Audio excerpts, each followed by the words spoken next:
it's really all going to be judged at the end, looking backwards. And, are we not already at the end? The president keeps saying we're at the end. No, we're not at the end.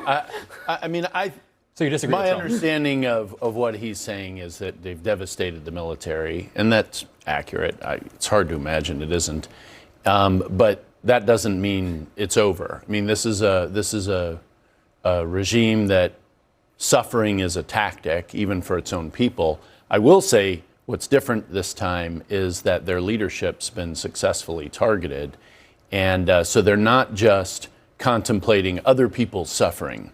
They're contemplating their own suffering for the first time. And we can't see from over here what that does to the calculation on that side.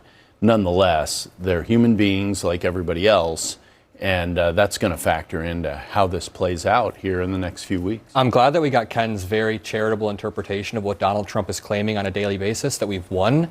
But the reality is, what the president is saying is incongruent with what's happening on the ground, and that's the scary part here. There are two separate conversations that are happening when we're doing these debates. There's a conversation that you guys are having, which is just whatever the administration says on any given day. One day we've won, the next day there's negotiations, the next day we've won again. But there's the actual on-the-ground reality that we are mobilizing thousands of troops to the Middle East. We are asking for $200 billion for this war. And I don't know, what are we getting for this? 86-year-old Khamenei was replaced with his 30-year younger son, who's more radical, more extreme, is purging moderates. Can anyone tell me what we've gotten for this?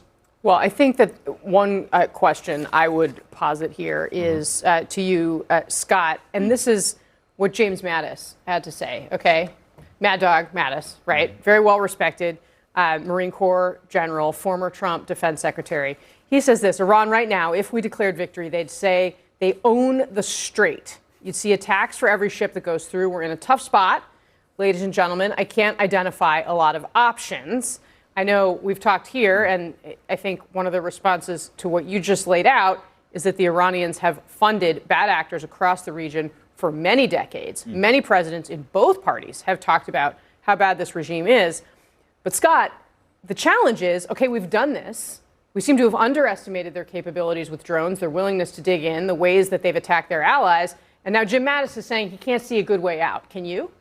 Yeah, I mean, the way out, of course, is for an international coalition to secure the strait. And just in the news today is that the British Royal Navy is on its way. They've decided to engage. I think that's the clear future here, is after you decimate their military, take away their ability to make nuclear weapons, take away their ability to have a ballistic missile program, and defeat their willingness to be an exporter of terror, you have an international coalition that A, monitors these people, and B, secures the strait. And obviously, virtually every country in the world has an interest in the strait being open and secure, and that they don't have a navy or any capability at all to harass these ships going through. So I think that would be the hope. And I think what the president said is true. We have decimated their military capabilities. We've destroyed nearly all of their navy. We've destroyed nearly all of their navy. So one of the pieces here is to get the rest of the world engaged in the strait. I think they're on their way to doing Do you think What's really interesting, though, is we know that it's not over, because we don't even clearly understand why we are there in the first place. The mission was never really clear. The president said 9 months ago that he obliterated Iran's capabilities to obtain a nuclear weapon. Yet he's deploying thousands of additional troops to the region. It looks like to me, remember he started off saying we were on an excursion in the Middle East. Looks like to me we're in a war and preparing for a ground war with no clear way out. And so the president says there's negotiations going on. Iran says that's not true. And so the American people, nor the troops on the ground, have a clue what the president's mission is, what the way out is. 13 people, U.S. soldiers, have already died. We need a clear mission. Okay, respectfully, may I ask you a question? Do you believe that Iran has been the world's largest state sponsor of terror for the last nearly 5 decades? The president is the one, Scott, who said 9 months ago that he obliterated any capability that they had. So what is the mission now? I'm asking you. I would like to engage in a debate. I think the president. I'd like to ask you. We're having a debate, so I'm asking you a question. Do you believe Iran is a state supporter? An explanation for why it's okay to send our sons and daughters into a war, So where 13 because people have died. because You're sending additional ones. because you're not and Nobody's yelling right now. because you're No one- because you're no one because you're is. not prepared for this debate. Let me tell you what the objectives are. Number one, Mm-hmm. they are the world's largest state supporter and exporter of terrorism. Number two, they have a ballistic missile program, which we found out this past weekend can reach most of Europe. Number three, they lie about Is their Europe at the nuclear. table? They lie about is their. Europe at the table? That Yes. discovery. Why They was, lie- why they lie wasn't about their- Europe is at the table. included? They lie about their- they why lie about- wasn't you? Why weren't our allies I see included? now. I see now when why we you don't know made- the objectives because you Why- don't stop talking long enough to listen. Why were Number three, our they allies have a navy. included They have a navy that in the harasses war, ships in the beginning, And in the number- discussion, in the strategic And number plan, four, in the they enrich operational uranium plan. to 60%. Why weren't they included? Nobody else All right, does that. hold on a second. We've known from the beginning that the Europeans were not included in this. I take your point. We've learned that they have additional capabilities, but also this president has struggled to tell a straight story to the American people about why it is, and his administration has, right? I mean, Marco Rubio was So I out wanna with an hear explanation. you, Scott, explain why he's Hold struggling. hold on. Marco Rubio was out with initial explanation saying, well, we thought Israel was going to act, so we needed to do it. Okay, now we have the president today saying that he is having conversations with the Iranians and that they gave him a present and that this is part of why he's encouraged by the state of the negotiations. I would like to play that moment for you, and then we'll see if we can get our conversation a little bit more on the rails around that. Watch. They did something yesterday that was amazing, actually. They gave us a present, and the present arrived today. It was a very big present worth a tremendous amount of money. And I'm not going to tell you what that present is, but it was a very significant prize. It was oil and gas related, and it was a very nice thing they did. But what it showed me is that we're dealing with the right people. So does anyone sitting here have any idea what he's talking about? I'm sure Scott does. Please tell us what he's talking about. None of us do because none of us are in the room for these negotiations that Doesn't are seem going like Trump on. is either, dude. You're not. Trump you're isn't not, either.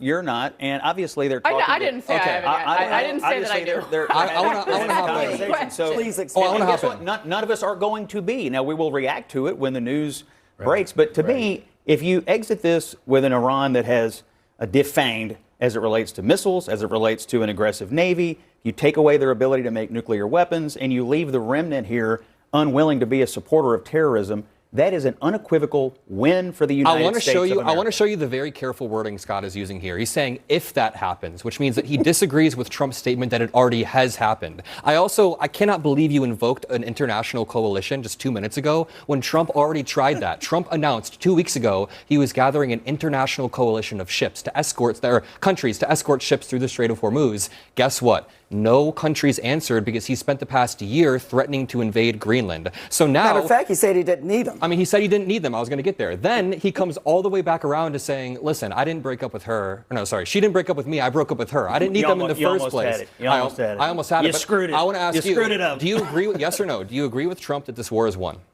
I agree that we have devastated Wait, no, their do you agree that military. we've won? He said we've won. Yes or no? It's not a hard question. Well, I mean, if He's you not consider, prepared. if you Have we consider- won or not? if you consider a condition of winning destroying their military capabilities, their missile capabilities. We haven't. Wait, if that's true, why can't the Strait of Hormuz be opened if their military is destroyed? Wait, I want to hear. Hold on one second. Here is the big picture question I do have here, Scott, is if it is true that we have won, why are we sending the 82nd Airborne? Thank you. To be prepared for what happens next. Why is the strait not open if we've won? If Yeah, the so military one of the elements of the discussion is presumably nuclear materials. Yeah. And even with bombing last June, nuclear materials don't go away for thousands of years, and that material can just be dug up and reused. So one of the, really, to me, the only reasonable basis to put our folks in Iran is to recover materials after an agreement has been achieved. Would you support that, putting American boots on the ground to recover after nuclear an agreement material? has been achieved to recover materials? Yes. So not as combat troops. You're Correct. saying under some Correct. sort Would of you support it, Scott? Well, we cannot exit this, in my opinion, without being able to assure the world that they do not have enriched uranium to the point of and purpose of building a nuclear weapon. we have to go boots on the period. ground for So that. that is what we have to exit. Do you and Ken have a difference of opinion here? I mean, would you support using special operations force, potential paramilitary forces, or potentially regular troops to go get nuclear material if the Iranians didn't want us here, or are you wary of that as a choice? Well, I'm wary of it, of course. Anytime you have people in harm's way, you have to be leery of it. But I guess I'm not, and none of us here are in a position to know what is the status of the conversations between us and who we're talking with in Iran. Also, what is Israel planning to do? Also, what are we hearing from our partners in the other Gulf states? I think there's a lot of variables that we're frankly not in a position to know enough to answer that question. But yes, of course, anytime American troops are in harm's way, you worry and you pray. And we have the greatest military in the world and we have the greatest troops in the world, but it would be quite dangerous. And hopefully, as Ken said, you would get to a point where they say, Uncle, come get the enriched uranium, and that would be a best case scenario. Wait, so I think the said- people you used to Yeah. you used to work for called them known unknowns.